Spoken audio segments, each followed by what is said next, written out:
नमस्कार, मैं रणधीर वर्मा स्वागत करता हूं आप सबका मेरे यूट्यूब चैनल गुरुजी पे। मैं सिंधु घाटी सभ्यता के जितने भी इम्पोर्टेंट प्रश्न अभी तक पूछे गए हैं विभिन्न एग्ज़ाम्स में वो लेके आया हूं।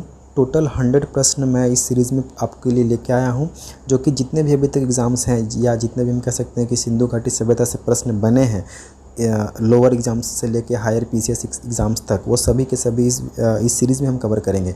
तो आज का जो वीडियो है इसमें हम टोटल 25 प्रश्न आपको करवाएंगे और इसके आने वाले 3 वीडियो में मैं टोटल 100 प्रश्न कवर करेंगे। ठीक है, तो चलिए हम इस प्रश्न को देखते हैं कि क्या है। आज का 25 प्रश्न बहुत ही इंपॉर्टेंट है और सारे के सारे जो प्रश्न हैं ये प्रीवियस ईयर प्रश्न हैं। एक विभिन्न एग्ज़ाम्स में जितने भी एग्ज़ाम्स में हैं वो पूछे गए हैं। ठीक है, चाहे वो पीसीएस हो, एसएससी हो, रेलवे हो, बैंक हो, यूपीएससी हो, ठीक है, स्टेट पीसीएस हो, सारे एग्ज़ाम्स में पूछे गए। तो चलिए मेरा जो पहला प्रश्न है वो है कि सिंधु सभ्यता संबंधित है। तो देखिए, मैं एक बात आपसे बोलना चाहूँगा कि इस प्रश्न को करने से पहले ना आप सिंधु घाटी सभ्यता का वीडियो देख लें, मेरे चैनल पे अवेलेबल है। वहाँ पे देखने के बाद ये सारे के सारे प्रश्न आपको क्लियर हो जाएंगे। अगर आप इसको रटना चाहेंगे तो आप रट सकते हैं, लेकिन मैं आपको सजेस्ट करूंगा कि रटने से अच्छा है कि आप जो है एक बार कहीं से पढ़ लें या फिर मेरे चैनल पे वीडियो अवेलेबल है वहाँ से भी पढ़ सकते हैं, तब आपको ये याद रहेगा, अदरवाइज़ आप भूल जाओगे। ठीक है, तो चलिए हम देखते हैं हमारा पहला प्रश्न। सिंधु सभ्यता संबंधित है, कहने का मतलब ये कह रहा है कि सिंधु सभ्यता जो है वो हम उसको किस युग में रखेंगे, प्राग ऐतिहासिक में रखेंगे या आधे ऐतिहासिक में रखेंगे, ऐतिहासिक युग में रखेंगे या उत्तर ऐतिहासिक युग में रखेंगे। तो देखिए, इसको समझने से पहले थोड़ी सी आपको मैं एक बेसिक बताना चाहूँगा कि ये जो हिस्ट्री को हम पढ़ने के लिए 3 पार्ट में डिवाइड कर देते हैं। एक होता है प्राग, एक होता है आधे, एक होता है ऐतिहासिक। अब तीनों में डिफरेंस क्या है? प्राग ऐतिहासिक वैसा युग होता है जिसमें हमें केवल पुरातात्विक स्रोत मिलते हैं इसको अपने इतिहास को समझने के लिए। आधे ऐतिहासिक में हमें पुरातात्विक स्रोत भी मिलते हैं और लिखित स्रोत भी मिलते हैं, लेकिन जो लिखित स्रोत है उसको पढ़ नहीं पाए हैं, अभी तक पढ़ नहीं पाया गया। ठीक है, तो वैसे को हम रखेंगे आधे ऐतिहासिक में। और जो ऐतिहासिक युग होता है उसमें जो है पुरातात्विक स्रोत भी मिलेंगे, लिखित स्रोत भी मिलेंगे और उसको पढ़ भी लिया गया, यानी कि लिखित स्रोत को पढ़ भी लिया गया है। ठीक है, तो स्रोत वाला वीडियो भी अवेलेबल है, आप उसको भी देख सकते हैं, समझ में आ जाएगा तीनों में डिफरेंस क्या है। तो जो सिंधु घाटी सभ्यता है उसको हम रखेंगे बी में, आधे ऐतिहासिक युग में। क्यों? क्योंकि सिंधु सभ्यता का जो लिखित सोर्स है उसको हम अभी तक पढ़ नहीं पाए हैं। जो लिखित चित्रात्मक जो लिपि है उनको हम पढ़ नहीं पाए हैं। ठीक है, चलिए नेक्स्ट है हमारा, किस आधार पर हड़प्पा सभ्यता काल का निर्धारण 2350 ईसा पूर्व एवं 1750 ईसा पूर्व के मध्य किया गया है? तो सिंधु घाटी सभ्यता के काल को लेके विभिन्न इतिहासकारों में मतभेद है। तो एक पद्धति होती है कार्बन 14, जिसके अनुसार जो सिंधु घाटी सभ्यता का काल है वो 2350 ईसा पूर्व से लेके 1750 ईसा पूर्व बताया गया है। ठीक है, तो इस चीज़ को आप याद रखेंगे, कार्बन 14, इसका आंसर होगा option number C. Question number 3 है, हड़प्पा की खोज का श्रेय किसे दिया जाता है? तो हड़प्पा की खोज का श्रेय हमें दयाराम साहनी को देना है। ठीक है, हड़प्पा की खोज का श्रेय हमें दयाराम साहनी को देना। देखिए यहाँ पे क्वेश्चन कैसे फंसाया गया आपको, ये आपसे पूछा है हड़प्पा की खोज, ना कि हड़प्पा सभ्यता की खोज। यानी हड़प्पा एक स्थल का नाम भी है और हड़प्पा पूरे इस सभ्यता का भी नाम है, क्योंकि इंडस वैली सिविलाइजेशन जो है, सिंधु घाटी सभ्यता जो है, उसको हम 2 नाम से जानते हैं, एक सिंधु घाटी सभ्यता और एक हड़प्पा सभ्यता। तो हड़प्पा सभ्यता हड़प्पा सबसे पहला स्थल खोजा गया था, उसी के नाम पे इस सभ्यता का नाम हड़प्पा सभ्यता रखा गया। तो अगर पूछे आपकी हड़प्पा सभ्यता का खोज किसके नेतृत्व में किया गया था, तो फिर वहाँ पे आपका आंसर चेंज हो जाएगा। यहाँ पूछा है कि हड़प्पा की खोज किसने की, तो दयाराम साहनी।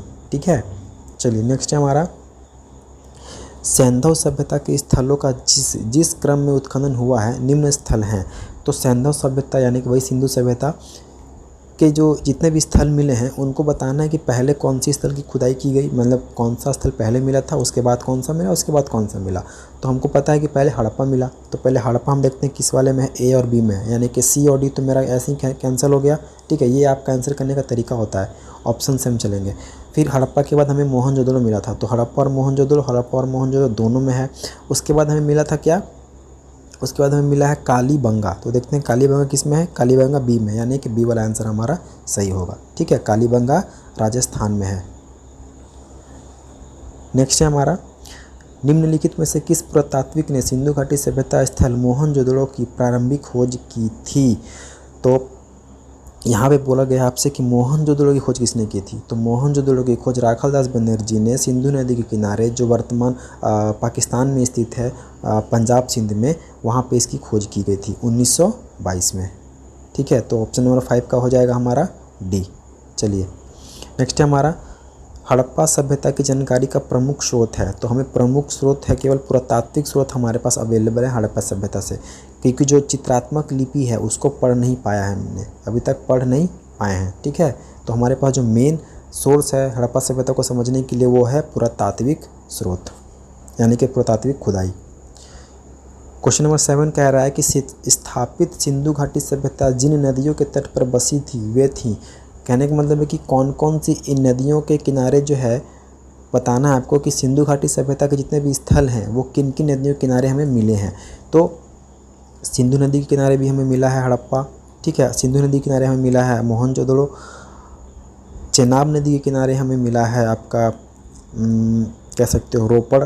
झेलम नदी के किनारे मांडा, और गंगा नदी के किनारे कोई भी स्थल नहीं पाया गया। तो हमारा पूछ रहा है कि इसमें किस में मिले हैं, तो 1 2 3 में मिले हैं, तो 1 2 3 हमारा ऑप्शन नंबर बी हो जाएगा सही। ठीक है, क्वेश्चन नंबर 8 है कि हड़प्पा सभ्यता का प्रचलित नाम क्या है। तो हड़प्पा सभ्यता का एक और नाम से वो जाना जाता है, कौन से नाम से, सिंधु घाटी सभ्यता।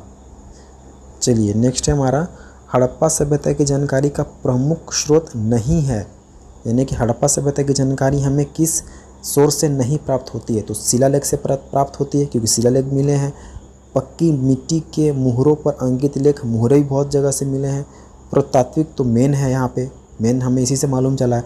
साहित्यिक स्रोत इसमें अवेलेबल नहीं है, इसी वजह से जो है सिंधु सभ्यता को आध ऐतिहासिक काल में रखा गया है। ठीक है, चलिए क्वेश्चन नंबर 10 है कि हड़प्पा की सभ्यता किस सभ्यता के समकालीन नहीं थी। ठीक है, तो ये हड़प्पा की जो सभ्यता है वो रोम की सभ्यता के समकालीन नहीं थी, इसको आप याद रखेंगे। क्वेश्चन नंबर 11 है सिंधु घाटी सभ्यता कब प्रकाश में आई। तो 1921 और 22 में इसकी खुदाई की गई थी हड़प्पा और मोहनजोदड़ो की। तो ये 1921 और 22 में लोगों की जानकारी में आई थी। ठीक है, प्रकाश में आई थी। नेक्स्ट है हमारा क्वेश्चन नंबर 12, हड़प्पा के प्रथम उत्खनन के समय पुरातत्व निर्देशक कौन थे। ये वेरी इंपॉर्टेंट है क्वेश्चन, ये बहुत बड़ी जगह पूछा जा चुका है। तो दयाराम साहनी जो थे वो उस वक्त भारतीय पुरातात्विक विभाग के जो मुखिया थे, जो निर्देशक थे, वो थे जॉन मार्शल। ठीक है, आर्कियोलॉजिकल सर्वे ऑफ इंडिया के जो हेड थे उस वक्त वो थे जॉन मार्शल। इन्हीं के नेतृत्व में दयाराम साहनी और राखालदास बनर्जी ने हड़प्पा और फिर मोहनजोदड़ो की खोज की थी या खुदाई की थी। ठीक है, तो इनके नेतृत्व में पूछ रहा है आपसे निर्देशक उस वक्त कौन थे भारतीय पुरातत्व विभाग के। तो जॉन मार्शल आप याद रखेंगे, ऑप्शन नंबर डी। 13 नंबर में कह रहा है कि निम्न में से कौन सा नृजाति तत्व हड़प्पा स्थलों के कंकाल अवशेषों में नहीं मिलता है। ठीक है, तो यहाँ पे क्वेश्चन को समझिएगा थोड़ा सा, ये थोड़ा सांस्कृतिक जो इसका महत्व है वहाँ से क्वेश्चन बना है ये। निम्नलिखित में से कौन सा नृजाति तत्व हड़प्पा स्थलों के कंकाल अवशेषों में नहीं मिलता है। तो हमें जो यहाँ पे ऑप्शन नंबर जो दिख रहा है आपको डी, ये हमें निग्रिटो जो कंकाल है वो हमें उनके अवशेष से प्राप्त नहीं हुए हैं। एल्पियन मिले हैं, मंगोलियन मिले हैं, भूमध्य सागरीय मिले, लेकिन जो निग्रिटो है वो हमें नहीं मिले हैं। तो ऑप्शन नंबर डी हो जाएगा। ठीक है, निम्नलिखित युग्मों में कौन सा सुमेलित नहीं है। तो यहाँ पे इधर दिया हुआ है स्थलों के नाम और इधर दिया हुआ है उनके खोजकर्ता का नाम। तो आपको बताना है कि इसमें से कौन सा सुमेलित नहीं है, यानी कि कौन सा सही नहीं है। तो रोपड़ की खोज यज्ञदत्त शर्मा ने की थी, ये बिल्कुल सही है। लोथल की खोज रंगानाथ राव ने की थी, ये बिल्कुल सही है। सूतकांगेडोर की खोज जगदीप जोशी ने की थी, ये गलत है। सूतकांगेडोर की खोज जगदीप जोशी ने नहीं की थी। इसके कोई 1-2 अंग्रेज थे, ठीक है, मैं उनका नाम भूल रहा हूँ, वो उन्होंने इनका खोज किया था। ठीक है, सूतकांगेडोर जो कि आपका बलूचिस्तान में स्थित है। यहाँ पे एक मैं जॉर्ज डेल्स करके थे कोई, जॉर्ज डेल्स, इन्होंने इसकी इस साइट की खोज की थी। तो ऑप्शन नंबर सी हमारा हो जाएगा। अब बनवाली रविंदर सिंह बिष्ट ने ही खोजा था। तो ऑप्शन नंबर कौन सा हो जाएगा, सी हो जाएगा हमारा। ठीक है, हड़प्पा वासियों का नगरीकरण आधारित था, किस पे आधारित था, लौह प्रौद्योगिकी पर, ताम्र प्रौद्योगिकी पर, चाक पर बनाए गए बर्तनों पर या बाह्य एवं आंतरिक व्यापारों पर। तो इसमें देखिए ऑप्शन से हम चलेंगे। हड़प्पा वासियों का जो नगरीकरण था वो किस पे बना हुआ था, मतलब कि वो जो नगरी अपना जो नगर बसाए थे वो किन सामानों से उन्हें नगर बनाया था, किस वस्तु का उन्होंने उपयोग किया था। तो आपको पता होगा, और ये बहुत इंपॉर्टेंट है, कि जो सिंधु सभ्यता के लोग थे ना, उनको लोहे के बारे में कोई जानकारी नहीं थी। यानी उस वक्त जो है लोहे का खोज नहीं हुआ था, तो वो लोहे से अपरिचित थे। तो हम देखेंगे कि ऑप्शन नंबर 1 मेरा किस में है। तो ऑप्शन नंबर 1 मेरा बी में है, तो ये मेरा गलत हो जाएगा। ठीक है, तो अब देखते हैं मेरे पास कौन सा बच गया। 2, 3 और 4। तो 2, 3, 4 कौन है, ए में, तो ए मेरा सही हो गया। ठीक है, यानी कि ताम्र औद्योगिक पर आधारित थी और चाक पर बनाए बर्तनों पर आधारित थे और बाह्य एवं आंतरिक व्यापार पर आधारित थी। क्योंकि लौह से वो परिचित नहीं थे, इसलिए हमारा 1 जो है वो नहीं होगा। ठीक है, नेक्स्ट है हमारा हड़प्पा सभ्यता किस काल से संबंधित है। तो यहाँ पे फिर मैंने आपको बताया कि हिस्ट्री को पढ़ने के लिए हम विभिन्न कालों में इसको बांट देते हैं, जिसमें जिस काल में पत्थरों का युग होता है उसे हम कहते हैं पाषाण युग, जिस काल में कांसे का युग होता है उसे हम कहते हैं कांस्य युग, जिस काल में लोहे का यूज हम करते थे हथियार बनाने के लिए उसे हम कहते हैं लौह युग, आयरन एज, या फिर ये सभी। तो इसका जो है हड़प्पा सभ्यता के जो लोग थे वो कांसे का युग करते थे, तो ये कांस्य युगी थी, कांस्य युगीन सभ्यता थी, क्योंकि लोहे की जानकारी नहीं थी। और पाषाण युग तो बहुत पहले ही थे, क्योंकि हड़प्पा सभ्यता एक विकसित सभ्यता थी, ये वहाँ पे नगरी सभ्यता थी, तो वो पाषाण युग से काफ़ी आगे निकल के आ गए थे, डेवलप थे वो काफ़ी। ठीक है, फिर हमारा जो क्वेश्चन नंबर 17 है वह है कि सिंधु घाटी सभ्यता जानी जाती है, यानी कि सिंधु घाटी सभ्यता की विशेषता क्या थी, वो किस लिए इतनी फेमस थी। तो आपका जो ऑप्शन होगा वो ऑप्शन नंबर ए सही होगा, अपने नगर नियोजन के लिए। ठीक है, वो वहाँ की जो नगरें थी वो काफ़ी विकसित थी, खासकर मोहनजोदड़ो की। वहाँ पे नालियों का जो निकासी था, घर बनाने का जो तरीका था, रोड की जो चौड़ाई थी वो इस तरीके थी कि आज के जो स्मार्ट सिटी होते हैं ना उसको टक्कर ये देगी। ठीक है, तो उस समय का वो स्मार्ट सिटी था। तो ये अपने नगर नियोजन के लिए सिंधु सभ्यता काफ़ी फेमस है। ठीक है, चलिए उसके बाद हम देखते हैं हमारा नेक्स्ट क्वेश्चन है कि सिंधु घाटी सभ्यता से संबंध लोगों के विषय में निम्नलिखित कथनों से कौन सा एक सही नहीं है। ठीक है, तो ऑप्शन आपको पढ़ना और बताना है कि इसमें से कौन सा सही नहीं है। चलिए पढ़ते हैं। वे कताई के लिए तकुआ चक्री का उपयोग करते थे, वे नाव निर्माण करते थे, उन्होंने धातु मुद्रा का प्रयोग किया, उन्होंने पत्थरों के उपकरण तथा औजारों का प्रयोग किया। तो देखिए यहाँ पे ऑप्शन से हम चलेंगे। पहले तो हम ये देखें कि कहीं पे लोहे का जिक्र हुआ है, नहीं हुआ है। चलिए ठीक है, तो वे कताई के लिए तकुआ चक्री का उपयोग करते थे, बिल्कुल सही वो करते थे, तो ये मेरा ऑप्शन सी हो जाएगा। वे नाव निर्माण भी करते थे, तभी तो विदेशों से अपना बिजनेस करते थे। अगर नाव नहीं था तो उस वक्त एरोप्लेन था नहीं, नाव से ही वो आना जाना करते थे, तो नाव का यूज़ तो करते थे वो। उन्होंने धातु मुद्रा का प्रयोग किया, तो धातु मुद्रा का प्रयोग उन्होंने नहीं किया था, तो जो ऑप्शन नंबर हमारा सी है वो हो जाएगा। ठीक है, और फिर हम ऑप्शन नंबर डी देख लेते हैं। उन्होंने पत्थरों के उपकरण तथा औजारों का प्रयोग किया था, बिल्कुल किया था। हमें विभिन्न स्थलों से जो है साक्ष्य मिले हैं कि पत्थरों के औजार मिले हैं, तो इनका उपयोग उन्होंने किया था। ठीक है, तो ऑप्शन नंबर सी हो जाएगा। फिर क्वेश्चन नंबर 19 कह रहा है कि सिंधु सभ्यता के विषय में निम्न में से कौन सा कथन असत्य है। ठीक है, तो नगरों में नालियों की सुदृढ़ व्यवस्था थी, ये तो बिल्कुल सत्य है। व्यापार और वाणिज्य उन्नत दशा में था, ये भी बिल्कुल सत्य है। मातृदेवी की उपासना की जाती थी, ये भी बिल्कुल सही है। लोग लोहे से परिचित थे, ये सही नहीं है, लोग लोहे से परिचित नहीं थे, मैंने अभी आपको बताया। ठीक है, तो ऑप्शन नंबर डी हमारा इसका हो जाएगा आंसर। ठीक है, चलिए नेक्स्ट है हमारा, नेक्स्ट आपको मैच करना है। इधर दिया हुआ है स्थलों के नाम और इधर दिया हुआ है आपको नदियों के नाम, और मिलाना है कि कौन से स्थल किस नदी के किनारे है। ठीक है, उसके बाद यहाँ पे आपको यहाँ से ऑप्शन को टिक करना है कौन सा वाला सही है। तो चलिए हम देखते हैं। मोहनजोदड़ो जो था वो सिंधु नदी के किनारे था, तो ए का हो जाएगा 2। हड़प्पा जो था वो रावी नदी के किनारे था, बी का हो जाएगा 1। कालीबंगा जो था वो भोगवा नदी के किनारे था, और लोथल जो था वो घग्गर नदी के किनारे था। ठीक है, तो अब देखते हैं हमारा ए का 1, बी का 2। अब देखिए इस तरह के जो प्रश्न होते हैं ना उसको हम ऑप्शन से करेंगे टिक। यहाँ पे देखिए ए का 1, तो हम देखेंगे पहले ए का 1 किस में है, तो ए का 1 ए वाले में है और ए का 1 डी वाले में, यानी कि बी वाला और सी वाला तो मेरा ऑटोमेटिकली कैंसिल, यानी कि 50% प्रश्न सही होने के चांसेस यहीं से बन गए मेरे, या तो ए होगा या तो डी होगा। अब देखिए आगे बी का 2, तो बी का 2 देखिए इसमें है, बी का 1 बी में ऑप्शन नंबर बी में क्या दे दिया है, बी का 1, तो ये वाला भी मेरा गलत हो गया। सॉरी, डी में बी का 3 दिया है तो ये भी गलत हो गया। ऑप्शन नंबर ए मेरा सही हो जाएगा, यानी कि 1 2 3 4।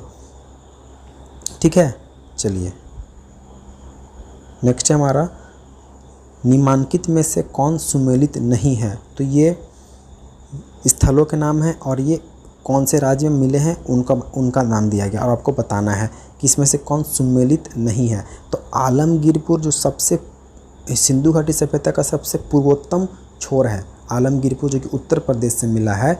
ठीक है, गंगा और यमुना नदी के द्वाब के बीच में ये वहाँ पे स्थित है, आलमगीरपुर उत्तर प्रदेश में स्थित है, ये बिल्कुल सही है। लोथल जो है वो गुजरात से मिला, ये बिल्कुल सही है। कालीबंगा जो है वो हरियाणा से मिला, ये गलत है। ठीक है, और रोपड़ पंजाब से मिला, ये बिल्कुल सही है। कालीबंगा जो है इसका मतलब होता है, काली मतलब काला और बंगा मतलब बैंगल, कालीबंगा मतलब कि काले चूड़ियाँ मिली थी उस जगह से, इसलिए इस जगह का नाम पड़ गया कालीबंगा और ये है राजस्थान में। ठीक है, ये राजस्थान में स्थित है, तो ऑप्शन नंबर सी हमारा हो जाएगा ये इसका आंसर। चलिए क्वेश्चन नंबर 22 में मिलाना है आपको, सुमेलित कीजिए। सूची 1 में दिया हुआ है सिंधु सभ्यता की उत्तरी सीमा। अच्छा, यहाँ पे दिया आपको उत्तरी, दक्षिणी, पूर्वी और पश्चिमी में कौन कौन से सबसे स्थल मिले हैं। ठीक है, यानी कि सिंधु सभ्यता का जो मैंने आपको मैप के थ्रू बताया था अपने वीडियो में कि एक त्रिभुजाकार शेप बनाती है। ठीक है, त्रिभुजाकार एक शेप बनाती है, ये होता है इसका पूर्वी छोर, ये होता है इसका पूरा ये होता है आपका दक्षिणी छोर, उत्तरी छोर, ये होता है आपका दक्षिणी, ये होता है पूर्वी और ये होता है आपका पश्चिमी छोर। तो उत्तर में कौन है, दक्षिण में कौन है, पूर्व में कौन है और पश्चिम में कौन है, ये आपको बताना है। तो सिंधु सभ्यता का उत्तरी सीमा, उत्तरी में थे आपका कौन सा, जम्मू। ठीक है, मांडा, जम्मू सबसे उत्तरी सीमा था, जो कि मांडा वहाँ से मिला था चेनाब नदी के किनारे से। बी में कह रहा है कि सिंधु सभ्यता की दक्षिणी सीमा, दक्षिणी महाराष्ट्र में दाइमाबाद, तो सेकेंड नंबर पर हो जाएगा ये वाला। सी बोल रहा है कि सिंधु सभ्यता की पूर्वी सीमा में कौन था, तो पूर्वी सीमा आलमगीरपुर था उत्तर प्रदेश में, और सिंधु सभ्यता का पश्चिमी सीमा सुतकांगड़ और बलूचिस्तान में, जो कि पाकिस्तान में स्थित है। ठीक है, तो ये सिंपल सा 1 2 3 4 हमारा मिलेगा। तो देखते हैं 1 2 3 4 किस में है, तो ऑप्शन नंबर ए हो जाएगा 1 2 3 4 इसका सही। ठीक है, चलिए नेक्स्ट हम देखते हैं कि मांडा किस नदी के किनारे स्थित है। तो जो मांडा है वो चेनाब नदी के किनारे स्थित है। मांडा जम्मू कश्मीर में चेनाब नदी बहती है, जो ब्रह्मपुत्र नदी की सिंधु नदी की सहायक नदियों में से एक है, वहाँ पे ये स्थित है। क्वेश्चन 24 है कि हड़प्पा का स्थल किस नदी के तट पर अवस्थित है। हड़प्पा का स्थल किस नदी के तट पर स्थित है। देखिए, हम सिंधु घाटी सभ्यता इतनी बार पढ़ चुके होते हैं कि हमें मन में दिमाग में ये बैठ चुका होता है कि हड़प्पा सिंधु नदी के किनारे होगा, लेकिन सिंधु नदी के किनारे नहीं है। सिंधु नदी के किनारे मोहनजोदड़ो है, याद रखिएगा। इस शुरुआत में जो 2 स्थल मिले थे, हड़प्पा और मोहनजोदड़ो, उन नदियों के नाम आपको पता होने चाहिए कि किस नदी के किनारे उन दोनों स्थलों की खुदाई की गई थी। तो हड़प्पा जो है वो रावी नदी के किनारे खोजी गई थी। ठीक है, तो ऑप्शन नंबर डी जो है वो हमारा सही होगा इसमें।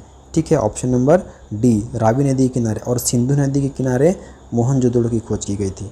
ठीक है, राखालदास बनर्जी द्वारा। फिर जो हमारा अंतिम प्रश्न है इस वीडियो का, वो है कि हड़प्पा कालीन स्थल रोपड़ किस नदी के किनारे स्थित है। हड़प्पा कालीन स्थल जो रोपड़ है वो किस नदी के किनारे स्थित आपसे पूछा है, तो वो जो है वो सतलुज नदी के किनारे पंजाब में स्थित है। ठीक है, तो ये थे हमारे कुछ इंपॉर्टेंट प्रश्न सिंधु घाटी सभ्यता के। आने वाले वीडियोज़ में फिर मैं 25 प्रश्न लेके आऊँगा। टोटल 100 प्रश्न मुझे करवाने हैं आपके लिए, क्योंकि ये एग्ज़ाम से पूछे गए प्रश्न हैं और रिपीटेड प्रश्न होते हैं, क्योंकि हिस्ट्री से कोई नया प्रश्न तो बनेगा नहीं, वही प्रश्न पूछा जाएगा आपसे जो पूछा गया है पिछले 15-20 सालों में। ठीक है, तो वीडियो अगर अच्छा लगा हो तो चैनल को लाइक और सब्सक्राइब ज़रूर कर लेंगे, साथ ही इस वीडियो को अधिक से अधिक लोगों को शेयर करेंगे ताकि उन्हें भी इस वीडियो का लाभ मिल सके। Thank you.